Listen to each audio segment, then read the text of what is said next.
बोलिए शिव महापुराण की जय, शिव परिवार की जय हो।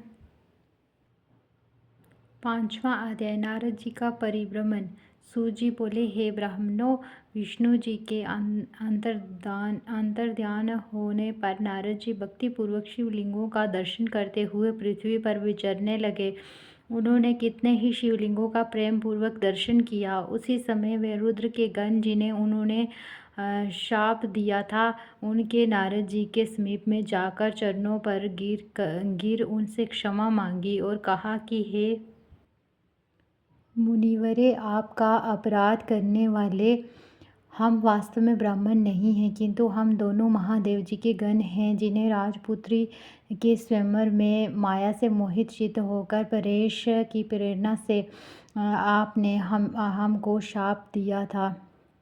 उस समय हमने कुछ समय जानकर मौन रहना ही अच्छा समझा था, अन्यथा आप हमारा प्राण भी ले लेते, परंतु अब तो आप प्रसन्न होकर हम पर कृपा कीजिए। सूजी बोले कि जब उन गणों ने भक्ति और आदर से इस प्रकार प्रार्थना की तो उनके वचनों को सुनकर पश्चाताप करते हुए मुनि ने कहा, हे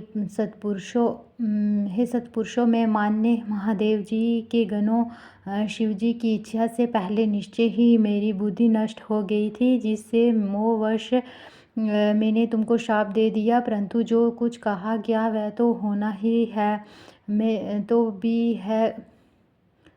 वह तो होना ही है। तो भी हे गणों, सुनो, मेरे अपराध को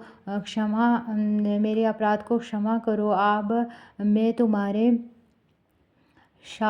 शापोद्धार का उपाय कहता हूँ। तुम श्रेष्ठ मुनि के वीर्य से जन्म लेकर राक्षस होंगे, जहाँ तुम्हें सब प्रकार ऐश्वर्य, प्रताप और बल प्राप्त होगा। तुम संपूर्ण ब्रह्मांड के राजा और जितेंद्रिय शिव भक्त होंगे, और वही शिव के दूसरे शरीर से मरकर पुनः अपना पद प्राप्त करोगे। सूत जी कहते हैं कि नारद जी के इन वाक्यों को सुनकर महादेव जी के गण प्रसन्नता से अपने स्थान को चले गए। नारद जी भी शिवलिंगों का दर्शन करते हुए दूसरी ओर पृथ्वी पर पर्यटन करने लगे।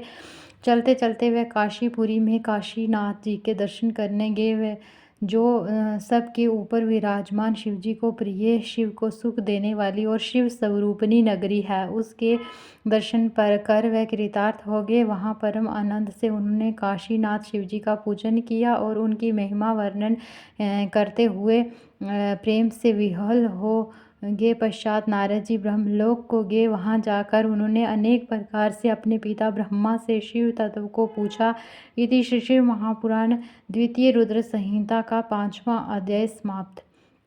बोलो शिव महापुराण की जय, शिव परिवार की जय हो।